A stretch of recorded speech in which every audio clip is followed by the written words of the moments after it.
설 명절을 보내면서 주어진 이 연휴의 시간들을 보내고 있습니다. 우리 양곡교회 모든 성도님들도 행복하고 즐거운 명절 되기를 소망하며 축복합니다. 이것이 행복이라오. 오늘 찬양처럼 여러분들이 명절 기간에 보낸 시간들이 이게 또한 행복이구나, 이런 것들을 체험하며 고백할 수 있게 되길 간절히 바랍니다. 자, 여러분들 명절이 되면은 가장 먼저 생각하는 것은 함께 가족들, 또 흩어졌던 친지들이 모이는 것을 가장 먼저 보통 생각을 하시죠. 전통적인 생각입니다. 자, 그런데 요즘은 조금 다른 것 같아요. 이번 설에 관련된 설문조사, 올해 2월 초에 한 설문조사, 한국 리서치에서 한 설문조사가 있어서 그 조사를 좀 살펴봤는데, 거기에 있어서 좀 다른 점들이 몇 가지 좀 발견이 됐습니다. 일단은 같이 좀 직계 가족, 우리 어머니, 아버지, 또 자녀들과 만나려고 하는 그런 계획이 있는 것은 70% 정도 그렇게 된다라고 합니다. 자, 그런데 그 가운데서 우리 직계 가족이 아닌 다른 친척들, 큰아버지, 작은 아버지, 고모, 이모, 외삼촌, 이런 이 다른 친척들을 만날 계획을 갖고 있는 사람들은 50% 정도라고 합니다. 그러니까 직계 가족들끼리는 같이 이렇게 좀 모이려고 하는 게 그나마 이 명절에 있는데, 친척들은 2명 중 1명은 친척들은 안 만나, 이렇게 여기고 있다는 것이죠. 이 여행 기간 가운데 여행도 많이 가시는데, 이 연휴 기간 가운데, 그런데 올해는 좀 연휴가 아주 긴 건 아닐 수도 있죠. 그래서 여행 가겠다는 계획은 한 14% 정도 되더라고요. 자, 그런데 이것이 이제 전통적으로 우리가 이 명절을 보내는 데 있어서의 여러 모습들, 생각을 하는 데 있어서 이제 연령대가 실은 중요한 것 같아요. 연령대 가운데서 이 설 명절의 의미를 일단 묻는 질문 가운데서 전통적으로 이제 우리가 보통 생각하는 가족, 친지와의 화합, 이런 것이 명절의 큰 의미를 차지한다. 이것이 전체적으로는 49% 정도 됩니다. 설 명절이 되면 가족, 친지와의 화합, 이게 중요하다는 것이죠. 여러분 보시는 그래프가 잘 안 보이시겠습니다만, 보실 때 제일 왼쪽에 가장 높은 그래프가 바로 그겁니다. 그래서 가족, 친지와의 화합이 중요하다. 보시는 데서 약간 희미한 것은 작년 설에 대한 퍼센테이지고, 옆에 좀 진한 주황색이 올해 이번 설에 관련된 것들입니다. 가족, 친지와의 화합이 중요하다라고 하는 것이고, 두 번째가 휴식, 쉬는 거다. 이게 중요한 거다라는 것이 두 번째로 약 42%, 얼마 차이가 안 납니다. 같이 만나고 화합하는 것이 49, 그냥 쉬는 것이 42. 그러니까 얼마 차이가 실은 안 나죠. 근데 이 가운데서 연령대를 보면은 18살에서 29살, 말 그대로 젊은 우리 세대들, 가장 젊은 세대들이라고 볼 수 있는 그들에게 있어서는 가족 및 친지와의 화합이 첫 번째가 아닙니다. 두 번째, 바로 휴식과 재충전, 이것이 52%였습니다. 반 이상이 명절은 쉬는 거지, 이렇게 생각하는 거예요. 우리 젊은 10대 후반, 20대들, 이들이 그렇게 생각을 한다는 겁니다. 그리고 또 하나는 평소와 다르지 않는 휴일이다. 이것도 48%입니다. 그러니까 다른 날 빨간 날이나 명절의 빨간 날이나 똑같아, 쉬는 거야, 이렇게 생각을 하는 것이 20대들의 생각이라는 결과죠. 자, 그 가운데서 좀 흥미로운 결과가 하나 있었는데, 아까 우리 직계 가족들은 만난다라고 하지만 친척들은 안 만난다는 게 이제 2명 중 1명, 50%라고 말씀드렸어요. 그런데 그 50%를 차지하는 가운데서 30대 연령층은 그 중에서도 압도적으로 친척들을 안 만난다라고 합니다. 지금 앞에 이제 그래프 크게 좀 보이시죠? 그 연령별로 지금 친척 만남 여부를 그래프로 만들어 놓은 건데, 그 왼쪽, 여러분 보시기 왼쪽이 이제 만난다는 거예요. 친척들 그래도 만나야 되지 않는가. 그래도 54%, 46% 이렇게 되는데, 30대 보시면 40%입니다. 그리고 만나지 않는다가 56%, 가장 많은 비율을 차지하는 게 30대들. 그래서 친척도 가족도 만나지 않는 명절 관계에 있어서의 공백 세대. 쉽게 말해서 명절에 같이 모여도 잘 보기 힘든 나이대가 몇 세대요? 30대들이라는 겁니다. 모여도 30대들은 잘 안 와. 이런 거예요. 왜일까요? 네, 이유를 좀 아시는 분들이 많이 있으실 것 같습니다. 명절에 가면 30대들 결혼하고 안 하고를 떠나서 일단 결혼 안 한 30대들한테 첫 번째 말이 뭘까요? 결혼 안 하니? 사귀는 사람 있니? 가족들은 덜해요. 그렇죠? 직계 가족들, 여러분 어머니 아버님이 명절 때 세배 받고 덕담으로 야 아들 언제 결혼할 거야? 딸 좀 데려와. 뭐 이런 얘기 예전엔 좀 했는데 지금은 눈치 보시잖아요, 여러분들. 잘 안 하게 됩니다. 자기 아들 딸들에게는 잘 안 해요. 그런데 친척들, 큰아버지 뭐 이런 분들 있잖아요. 교회 다른 친척 어른들은 그 얘기를 막 이렇게 쫙 하신단 말이에요. 그러니까 이게 굉장히 부담스럽죠. 결혼하신 분들 같은 경우에도 언제 애 가질래? 이 얘기를 친척들은 막 해요. 그리고 그 가운데서 뭐 집은 좀 어떻게 형편은 좀 괜찮아? 언제 집장만 할 거야? 뭐 이런 얘기하고. 자, 이런 것들을 자꾸 물어보니까 30대들이 싫은 겁니다. 부담돼요. 그럴까요? 안 그럴까요? 지금 이 시대를 살아가는 데 있어서 30대들은 그런 모든 것들을 부담스러워 할 수밖에 없는 그런 상황임이 틀림이 없습니다. 자, 여러분들 이 모든 것이 실은 어떤 걸까요? 이게 명절 때도 세상의 이름표를 가지고 사람들을 이제 판단하고 평가하고 또 그 가운데서 나름대로 좀 뭐 심판이라고 하면 너무 과한 말일까요? 나름대로 판단하려고 하는 그런 기준이 여기 벌써 깔려 있는 겁니다. 세상의 이름표 가지고 자꾸 이야기를 하려고 하고 거기에 대해서 평가하니까 이 부분들이 싫을 수밖에 없겠죠. 자, 그래서 30대들이 그 부분들에 대해서 이 명절에 많이 볼 수 없는 세대다 이렇게 이야기를 하는 겁니다. 이번 명절에 그렇게 하지 마시라는 얘기입니다. 여러분들. 실은 이 명절을 보내면서 이 이름에 대한 설교를 하다 보니까 마침 명절에 대한 명칭 자체도 새롭게 다가오더라고요. 그 명절이라고 이야기할 때 그 한자가 어떤 명자인지 아십니까? 밝을 명자일까요? 휘영청 밝은 달일까요? 그리고 그 해와 달을 표현하는 밝은 명, 이게 아니라 이름 명자입니다. 이름 명자에다가 마디 절자를 써서 명절 이렇게 이야기합니다. 이름 명자를 쓴다라고 한다는 사실을 우리가 이렇게 이름에 대한 설교를 나눔에 있어서 이게 의미 있게 또한 다가왔다는 것인데, 실은 명절이라는 말이 우리 예전에는 명절이라는 말을 안 쓰고 이전에는 가일, 가절, 또 조선시대만 하더라도 명절은 다른 의미였습니다. 명절이라고 한다는 것은 명분과 절의를 뜻하는 것이었고 조선시대에는 명일이라고 보통 이야기를 했다는 거죠. 우리가 지금 이야기하는 명절은 명일이었다. 그러니까 이름이 있는 날입니다. 특별히 이름 붙인 날이 명절이다 라고 이렇게 여겼던 것입니다. 그리고 이 절자, 명절이라고 한다는 것을 이렇게 생각을 해볼 때는 절자는 이제 대나무를 좀 생각을 해보시면 될 것 같아요.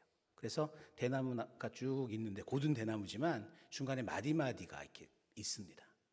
그러니까 특별한 그 마디에 이름을 붙여서 뭔가를 이렇게 기념하고 기억하는 것처럼 그 명절은 우리가 나름대로 이름을 붙여서 그 특별한 날에 기억하고 기념하기 위한 그런 날임을 알 수 있는 그런 개념입니다. 자, 그렇다면 여러분들 이 명절은 이름 붙이기를 나름대로 좀 특별하게 하셔야 되지 않겠습니까? 그러니까 아까 말씀드렸던 것처럼 같이 뭐 세배하고 인사 나누고 또 나름대로 이제 덕담도 하고 좋은데 그 가운데서 그 사람에게 특별한 이름을 좀 붙여주는 것이 참 중요할 것 같다. 아까 말씀드렸던 것처럼 사회적이고 세상적인 잣대와 기준을 가지고 그렇게 이름 붙이기 하지 말고 정말 하나님께서 정말 그 사람을 얼마나 사랑하시고 또 내가 너희들을 얼마나 사랑하고 이런 나름대로의 더 큰 의미 또 특별한 의미 그들에게 힘이 될 수 있을 만한 그러한 말로써 이름 붙여주시고 또 덕담해 주시면 그것이 더 뜻깊은 그런 명절이 될 것이라 생각을 합니다. 자, 그리고 우리가 지금 이렇게 명절에 그 이름의 비밀에 관한 말씀을 나누는 건 역시 특별한 의미가 좀 있다고 생각을 해요.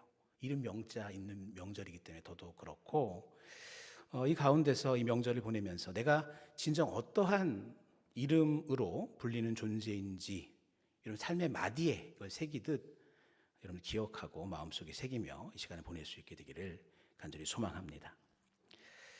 자, 이렇게 오늘 이름에 대한 말씀을 함께 세 번째로 나누게 되었는데, 오늘 명절 때에 나누는 말씀이라 거기에 관련된 말씀으로 오늘 이렇게 서두를 열어봅니다.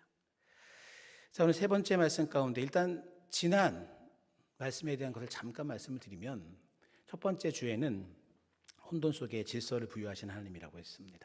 천지창조의 여러 의미 부여 가운데 세상을 만드신 하나님은 세상에 이름을 부여하신 것이다. 그때 존재가 됐어요. 의미가 있게 됐습니다. 우리 이것을 생각했고, 또 이 주님은 우리 각자에게 이름 지어주셨고 또 그 이름을 불러주신다라고 하는 그 이름을 지어주시는 하나님, 명명자, 더 네이머에 대한 말씀을 드렸고, 우리 지난주에는 모든 이름 중에 가장 뛰어난 이름, 바로 그 이름, 더 네임, 누구냐? 바로 예수님이시다 라고 한다는 사실을 우리가 또 마음속에 새겼습니다. 정말 우리를 살리시는 이름입니다. 또한 우리의 삶 가운데 삶의 변화를 일으킬 수 있는 이름이 어디에 있습니까? 예수의 이름 가운데 있음을 믿으시길 바랍니다. 그 이름, 정말 중요한 이름이에요. 왜냐하면 그 이름을 믿고 사시는 것들이고, 그 이름을 생각할 때 우리의 삶에 있어서의 정말 그 모든 어려움도 이겨나갈 수 있는 승리의 이름이 되는 그 예수의 이름. 또 힘들고 어렵고 특히 육신의 연약함이 있을 때도 치유의 이름 되시는 예수의 이름. 구원의 이름, 바로 그 예수.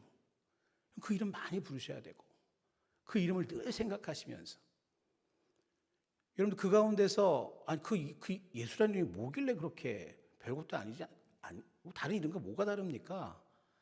저로 설명하라고 한다면 저는 일단 설명을 하고 싶진 않습니다.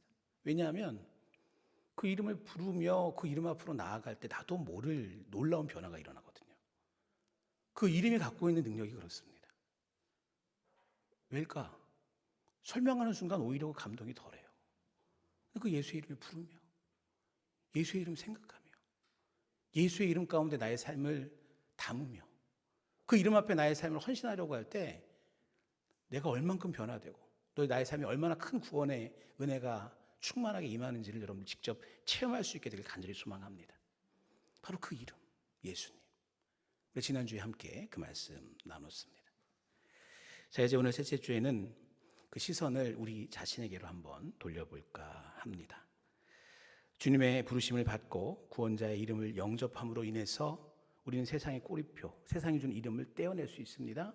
그리고 그 가운데서 새로운 이름으로 불리게 된 자들로서 살아갈 수 있게 된다. 나는 그 가운데서 주님께서 부여해 주신 새로운 이름을 갖고 사는 존재다라고 한다는 사실을 오늘 더 명확하게 여러분들과 나누려 한다는 겁니다. 영어로 할 때는 the named, 불려진 자들에 대한 그런 말씀인 것이죠. 자, 오늘 본문 요한복음 1장 말씀은 잘 아시는 말씀일 텐데, 그 가운데서 우리 이 세상에 있어서 참 안타까운 현실을 설명해 주고 있는 하나의 표현이 나옵니다. 10절과 11절 말씀인데, 그가 세상에 계셨으며 세상은 그로 말미암아 지은 바 되었으되 세상이 그를 알지 못하였고 자기 땅에 오매 자기 백성이 영접하지 아니하였다라고 하는 이 말이 등장하고 있습니다. 하나님이 세상에 오셨습니다. 창조주가 오신 것이고 구원자가 오신 것이고 정말 우리에게 있어서 우리 주인이 이 땅에 오신 겁니다. 그런데 그것을 알아보지 못했답니다. 그를 영접하지 아니하였답니다. 여러분, 이것이 오늘 본문 가운데 담겨져 있는 것이고 이것이 바로 안타까운 이 세상의 현실이다라는 이야기입니다.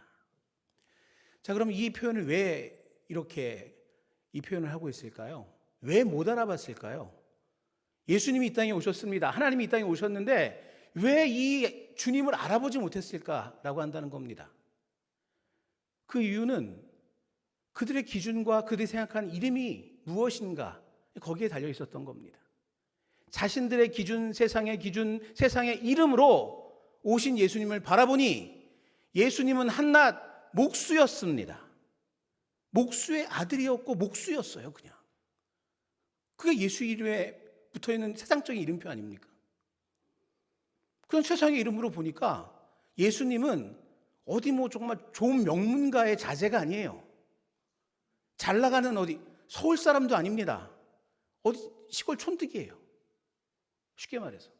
세상이 부여한 이름표 가운데 그런 예수님을 바라보니 어찌 그를 알아보며 어찌 그를 영접할 수 있겠습니까? 예수님은 가진 자도 아니었어요. 부자도 아니었습니다.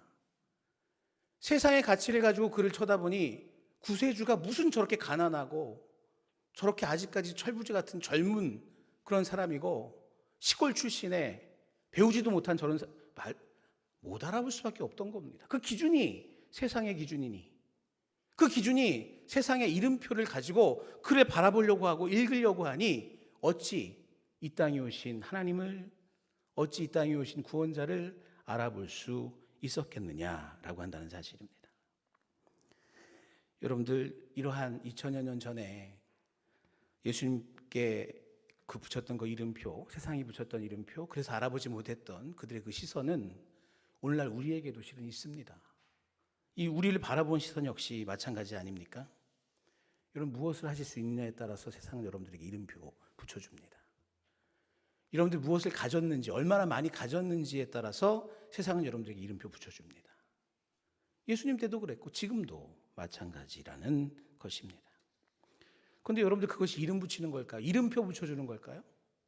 저는 그렇게 보지 않습니다. 세상에서 붙여주는 것들은, 그렇게 붙여주는 것은 얼마나 하고 얼마나 가지고 뭐 얼마나 어떤 그거는 라벨이죠. 이름표 붙여주는 거 아닙니다. 라벨 붙여주는 겁니다. 그리고 요구하는 게 무엇일까요? 당신의 이름을 나에게 알려주십시오라고 이름을 묻는 게 아니라 명함 내놓으라고 합니다. 명함 내놓으라고. 당신 명함 한번 봅시다. 그 명함은 그 사람이 어떠한 그런 경력을 갖고 있고 어떠한 사람인가를 이야기하는 데 있어서 세상적인 기준으로 보겠다는 것 아닙니까?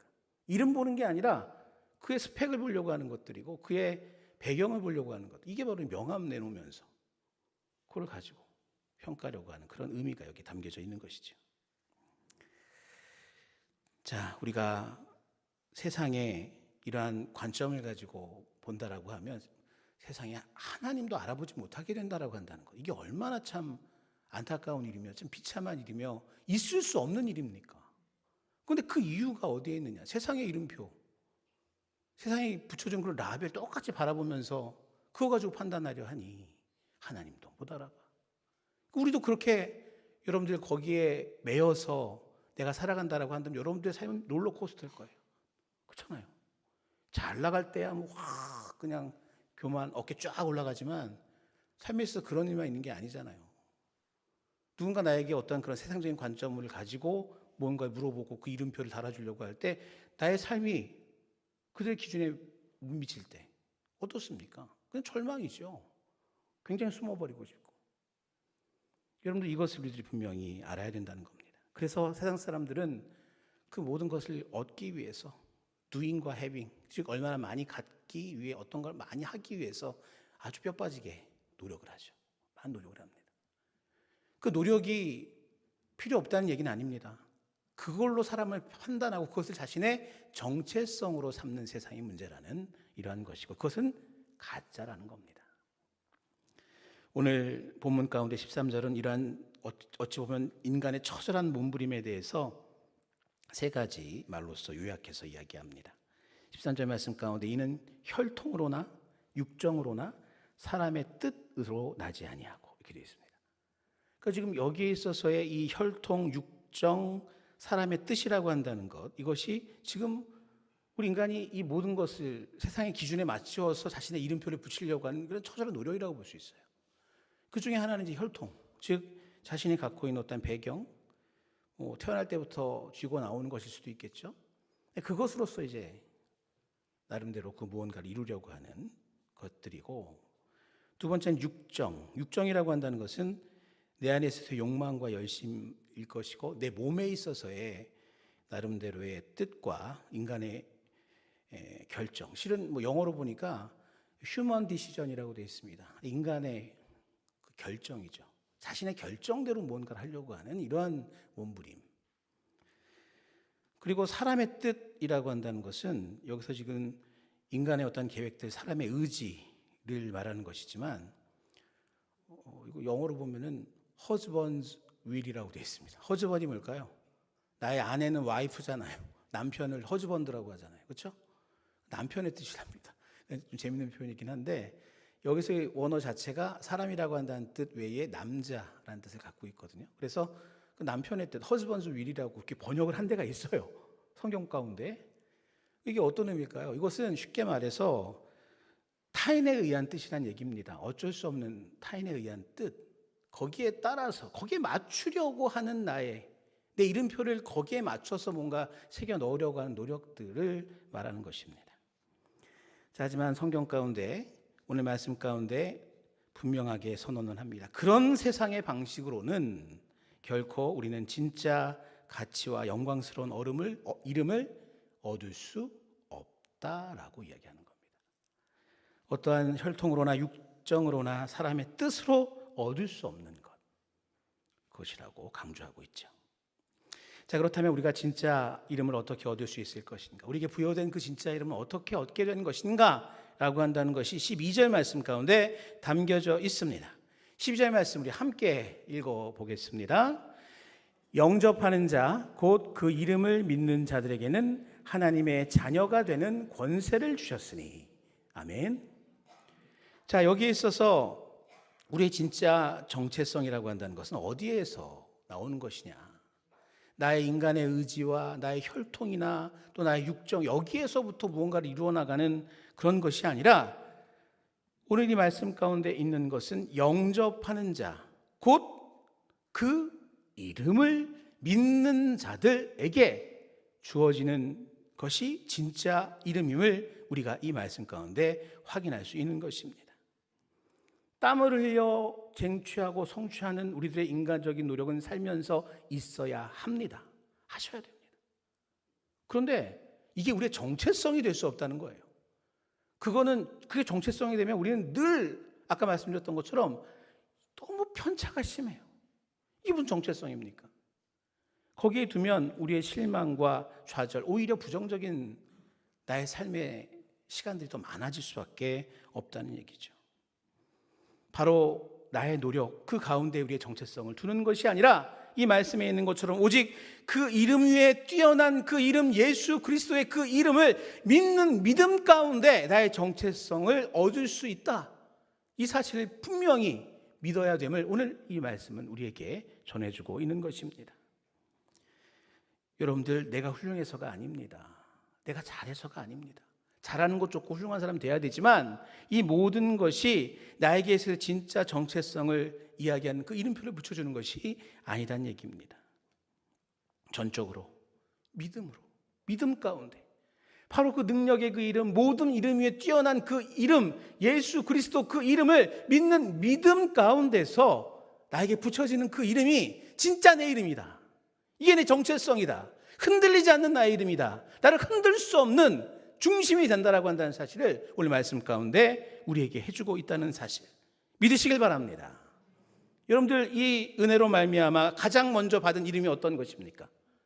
그 뜻대로 부르심을 입고 그 가운데서 영접한 자에게 주신 그 이름, 믿음 가운데 주신 이름, 하나님의 자녀다.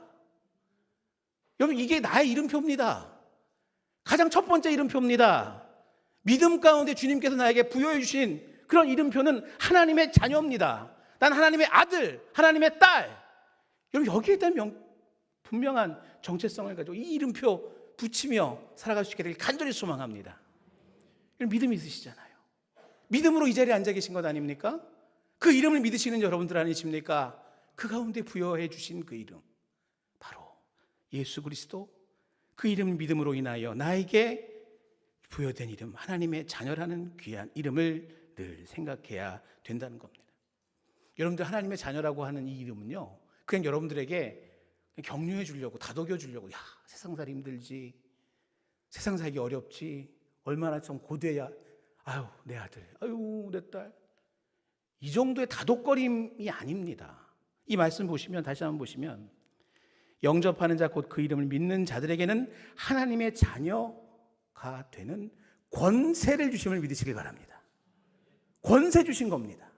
그냥 다독이면서 아유 우리 딸 힘들지, 우리 아들 얼마나 힘들었어, 이러면서 나의 아들이다 나의 딸이라 불러주시는 것이 아니라 그 권세를 우리에게 부여해 주시면서 그 이름표 딱 붙여주셨다라고 한다는 것, 우리가 이 말씀 가운데 분명히 확인할 수 있는 것이죠.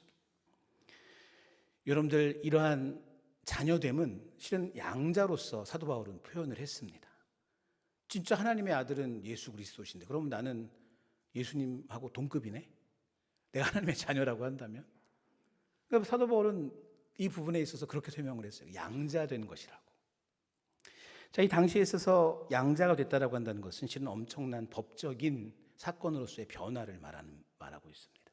그가 나에게 입양을 해서, 그가 나를 입양을 해서 내가 그의 양아들이 되었다, 양딸이 되었다라고 한다는 것은 이전까지 내가 갖고 있었던 어떤 빚이 많거나 또 그 가운데서 내가 어떤 범죄를 저질렀거나 이 모든 것들이, 물론 지금도 그렇습니다. 지금도 양자되었을 때 그 모든 것들이 새로워질 수 있는 여지가 있지만 이 1세기 이 사회에 있어서는 더더욱 그렇습니다. 다 사라지는 거예요. 그냥 빚도 사라지고 범죄 기록도 사라지고. 그게 답니까? 아닙니다. 나를 양자 삼으신 그분에 있어서의 모든 권세가 나한테 이양됩니다. 그 유산받을 수 있다는 얘기입니다. 그의 권한도 나에게 이양되고 그의 물질도 나에게 이양되는 것들이고, 이것이 바로 양자된 자로서 자녀가 되는 모습인 것이죠. 비록 친아들이 아니었다 하더라도 양자는 그와 똑같은 권한을 갖게 되는 것이 당시의 제도였던 겁니다. 우리가 하나님의 자녀라는 이름을 받았다, 그 이름표 붙인다는 것은 바로 이러한 뜻입니다.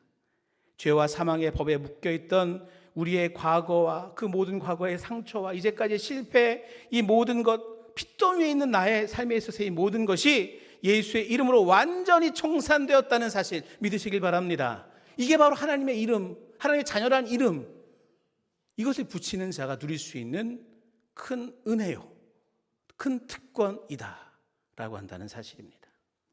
세상은 이제 더 이상 나를 과거의 실패로 정죄할 수 없는 당당한 권세가 나에게 주어졌다.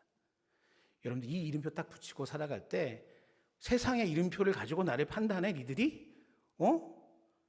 여러분들, 그것이 나에게 있어서는 그렇게 크게 좌지우지 되지 않습니다.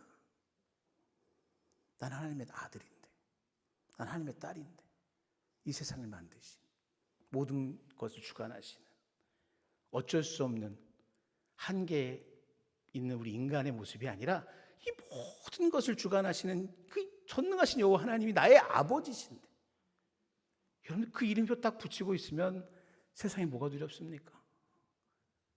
우리가 이 사실을 믿음 가운데 얻을 수 있으면 큰 은혜고, 이 당당함을 가지고 세상을 살아갈 수 있다. 우리 믿는 자들은 그래서 세상 가운데 당당하게 권세를 누리며 나아갈 수 있게 되는 거죠. 믿지 않는 자들은 이해가 안 돼요. 잘난 것도 없는 사람이 뭐 저렇게 자신 있게 인생을 살아가며 뭐 저렇게 남을 위해서 사랑한다라고 하면서 그렇게 뭔가 자기도 궁핍하고 자기도 힘들면서 그 기쁨으로 웃으면서 막 자기를 희생하면서 막 뭐를 한단 말이에요. 그러면 비웃죠. 조롱하죠. 세상의 눈에 볼 때는, 내가 너의 이름표 볼 때는 그렇지 않은데 웬 허세? 이렇게 되는 거예요. 근데 우리는 그렇지 않아요. 하나님의 자녀라는 그 이름표 딱 붙이니까 다른 그 어떤 것들도 나를 감히 정죄할 수 없고 그 어떤 것도 나를 좌지우지할 수 없다. 왜? 난 하나님의 아들인데. 이게 우리에게 부여된 이름, 믿음 가운데 부여된 이름, 분명히 마음속에 새겨질 줄 믿습니다. 여러분들, 고아원에 고아들이 가서 같이 함께 생활을 한다는 건 참 힘든 일이잖아요.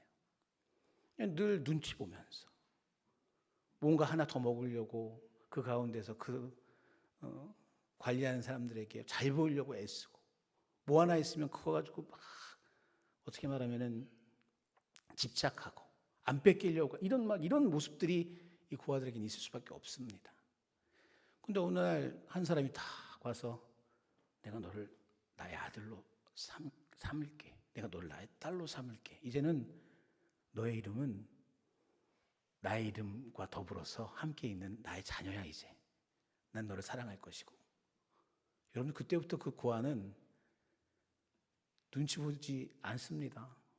이제 아버지가 생겼고 그 아버지가 나의 모든 것을 책임져 주시고 그 가운데서 내가 이제는 고아가 아닌 바로 그 아버지의 권세를 누리며 살아갈 수 있다라고 한다는 그 확신이 딱 들면, 그 믿음이 확실하다면 눈치 더 이상 안 본다는 거죠.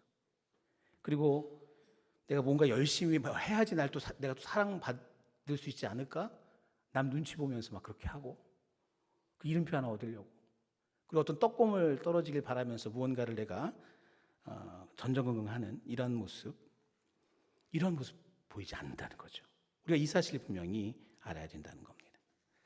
자, 이 하나님의 자녀라고 한다는 이러한 이름표가 우리의 삶 가운데 우리 중심에 딱 박혀 있을 때 그 다음부터 우리의 삶에 있어서 다른 이름들이 또 하나씩 둘씩 붙기 시작합니다. 예수 안에서 우리가 받은 이름, 하나님의 자녀라고 한다는 것이 가장 중심이지만 그거 하나만이 아닙니다. 여러분, 성경을 읽어보시면 주님께서 우리에게 붙여주신 이름표들이 참 많습니다. 대표적으로 몇 가지 말씀을 드리면 에베소서 2장 10절 말씀 가운데 이렇게 되어 있습니다. 우리는 그가 만드신 바라 그리스도 예수 안에서 선한 일을 위하여 지으심을 받은 자니 이 일은 하나님이 전에 예비하사 우리로 그 가운데서 행하게 하려 하심이니라. 자, 여기서 번역 자체가 우리는 그가 만드신 바라라고 이렇게 되어 있습니다만 오늘로 볼 때 여기에 있어서 우리는 그가 만드신 바라라고 한다는 것은 우리는 그의 작품이다 이렇게 되어 있습니다. 작품, 그냥 작품이 아니라 걸작품, 다른 말로 하면 명품, 다른 말로 하면 영어로 마스터피스. 여러분들 정말 희귀하고 귀하고 귀하디 귀한 너희는 바로 하나님의 작품이야 라는 이름표가 딱 붙는 겁니다. 여러분, 세상에서 많은 것들이 만들어지는 데 있어서 특별히 공산품 이런 것들은 등급을 매기게 되어 있죠. 같은 물건을 만들어 나가는데 어떤 건 A급으로도 나오고 B급으로도 나오고 C급으로도 나오고 어떤 거는 실패작, 잘못된 걸로도 이렇게 취급이 됩니다. 우린 그렇게 A, B, C, D 등급 매겨지는 존재가 아니란 얘기입니다.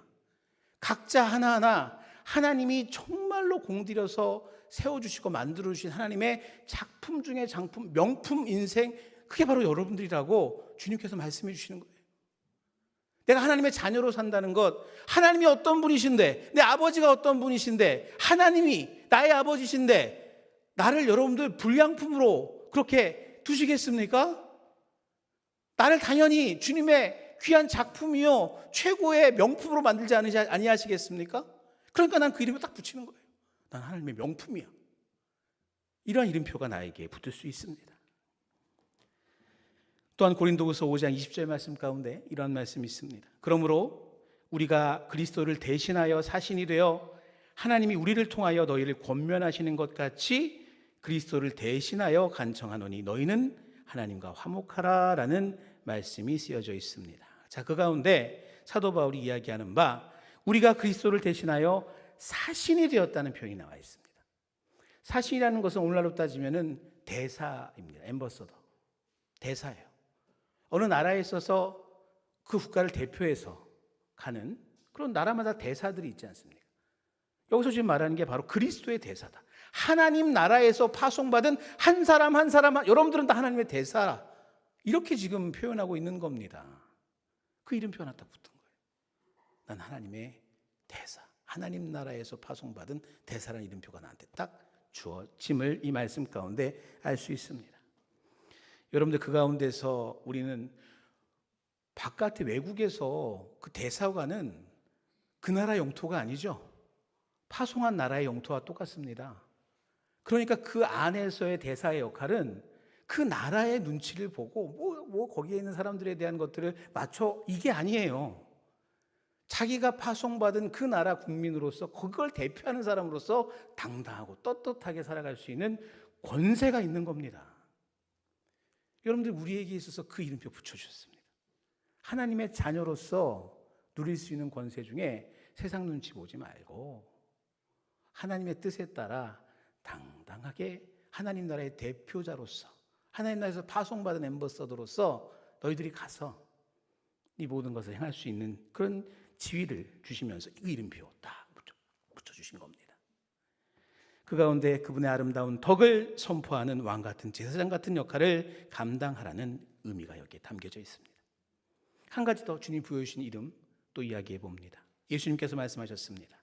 요한복음 15장 15절 말씀 가운데 이제부터는 너희를 종이라 하지 아니하리니 너희를 친구라 하였노니라고 이야기합니다. 또 이름표 붙여주세요. 하나님의 자녀도 자녀지만 친구와 같은 존재로서 우리를 그렇게 이름 붙여주십니다. 여러분들 종은 순종이 덕목이에요. 종은 순종이 덕목입니다. 주인이 시키는 것을 하는 게 중요한 겁니다. 근데 친구는 어떻습니까? 친구는 그와 더불어 진정한 친구는 서로에 있어서의 모든 것을 나눌 수 있는 존재 아니에요. 슬픔도 또 괴로움도 기쁨도 정말로 어떤 것 없이 정말 있는 그대로 나눌 수 있는, 덜 수 있고 또한 함께 더해줄 수 있는 이 모든 존재가 친구 아닙니까? 진정한 친구. 주님께서 우리를 친구 삼아주셨다 선포하십니다. 이름표 딱 붙여주세요. 너는 나의 친구. 그로 인해서 우리와 하나님과의 관계가 친밀감을 가지고 그렇게 살아갈 수 있는 존재로서 우리가 이 세상을 살아갈 수 있다는 사실을 우리가 이 말씀 가운데 분명히 알 수 있습니다. 자, 여러분들에게 지금 소개한 이 세 가지 외에도 성경을 읽어보시길 바라요. 신앙생활이라고 한다는 건 어떤 걸까요? 성경 읽으시면서 주님이 여러분들에게 부여해 주시는 그 이름 발견하고 그 이름 내 마음속에 새기면서 그 이름의 권세를 가지고 살아가는 것임을 믿으시길 바랍니다. 성경 읽으시면서 그 이름을 발견하시라는 얘기입니다. 주님이 여러분에게 어떤 이름표 붙여주시는가? 세상 눈치 보고 세상에 있어서 여러 가지 라벨들 생각하면서 나에게는 어떤 라벨이 붙을까 이거 생각하지 마시고 더 좋은 라벨 붙어야 되는데 이거 너무 첫 번째 두시지 마시고 말씀 가운데 주님께서 나에게 부여해 주신 그 이름이 어떠한 것일까? 우리가 이것을 생각하며 그 특권 누리며 그 유익 누리며 살아갈 수 있게 될 간절히 소망합니다. 말씀을 맺습니다. 독일의 유명한 신학자 중 드리티 본회퍼라는 사람이 있습니다. 제가 전공한 사람입니다. 대학원 때. 이 본회퍼는 우리가 이제 유명한 것은 독일 나치 치하에서 그가 형장이 이슬로 사라졌죠. 나치에 반대하고 하물며 이 히틀러 암살 계획에도 가담을 한 목사님입니다. 젊은 나이에 돌아가셨어요. 자, 그런데 그가 감옥에 있을 때에 그의 모습은 너무나 의연했고 그의 모습은 또한 타인을 배려하는 그런 모습이었다라고 합니다. 그래서 사람들은 그에게 이야기하길, 야, 당신은 영주 같다. 영주처럼 당당하게 주권자로서 그렇게 있는 모습 너무나 멋있다. 고난을 이기는 승리자 같다. 라고 한 이런 훌륭한 이름표, 긍정적 이름표를 그에게 붙여줬습니다. 자, 그런데 정작 독방에 홀로 남겨진 보네포의 그 마음의 내면은 달랐다는 거죠. 그가 쓴 시가 있어요. 나는 누구인가. 이게 이제 그가 옥중에서 쓴 편지를 이렇게 묶어놓은 옥중서신이라는 책, 그 가운데서 거기에 담겨져 있는데 그 나는 누구인가라고 하는 그 시 가운데 그의 고백은 이렇습니다. 남들이 말하는 저 당당하고 여유로운 모습이 진짜 나인가? 아니면 지금 새장 속에 새처럼 불안에 떨면서 사소한 일에 지쳐버린 이 나약하고 비겁한 모습이 진짜 나인가? 여기에 대해서 이 보네포는 고뇌하면서 쓴 겁니다. 진짜 나는 뭘까? 지금 저 사람들이 날 이야기하는 그 모습이 난가? 그 당당한 모습이 난가? 그 여유로운 모습이 나인가? 아니면 실은 내 마음 가운데 있는 정말 이 불안 가운데 있는 내 모습, 또 지쳐버린 나의 이 모습, 이게 진정한 나인가를 고민하고 고뇌하면서 이걸 시로써 이렇게 표현을 한 거죠. 자, 그랬던 그가 진짜 이름이 무엇인가를 결국 이 시의 결론으로 맺으면서 펜을 내려놨습니다. 이 시의 마지막 문구는 이렇습니다. 내가 누구인지 당신은 아시오니 나는 당신의 것입니다. 오 하나님. 여러분, 이게 어떤 걸까요? 고뇌하며 자기 자신에 대해서 주님이 부여해 주신 이름표를 붙인 겁니다. 그 이름표는 무엇입니까? 나는 하나님의 것입니다. 그 이름표를 딱 붙인 거예요. 나는 하나님의 것이다. 그러면서 그 실에 맺습니다. 정답이에요. 주님께서 이 보네포와 함께 하셨고 보네포를 자신의 소유 삼으셨고 그 가운데 그에게 주신 것, 너는 나의 것. 그 이름표 딱 받고 이제 더 이상의 고뇌가 없어요. 오 하나님 감사하며 그 이름표를 딱 붙이며 당당하게 형장의 이슬로 살아가져간 보네포의 모습인 겁니다. 그렇습니다. 세상이 나를 칭찬을 하든 비난을 하든 명절이 돼서 여러분들에게 어떠한 평가를 내리든 심지어 내 스스로가 내 자신을 볼 때도 나는 내가 용납이 안 돼. 내 스스로가 용납이 안 돼.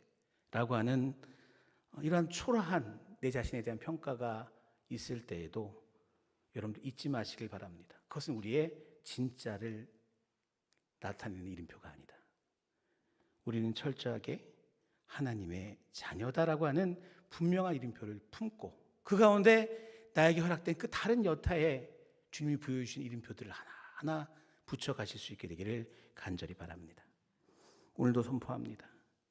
세상이 여러분들 삶 가운데 강제로 붙이려는 수많은 라벨, 이건 다 떼어버리시길 바랍니다. 그거 나의 삶의 중심으로 삼으면 못 삽니다.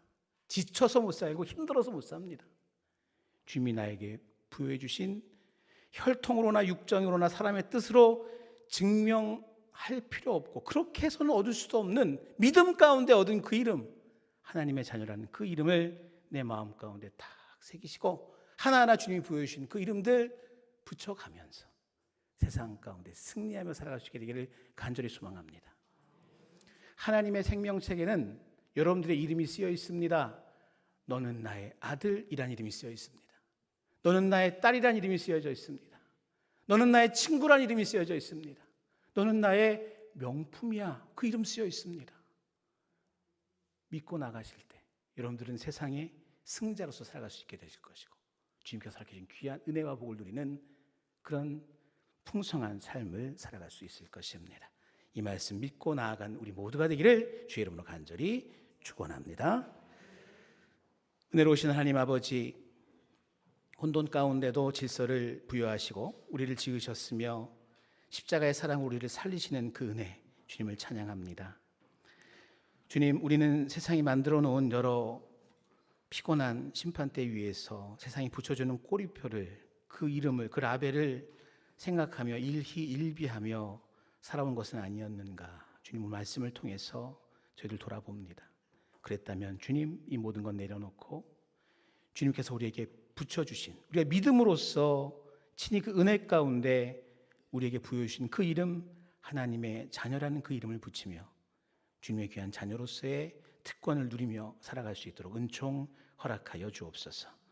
우리의 삶의 참된 정체성은 바로 여기에 있음을 잊지 않게 하시고 그 가운데서 이 세상에 하나님께서 허락해 주신 그 모든 은혜 저희들 충만히 누리며 살도록 이끌어 주옵소서.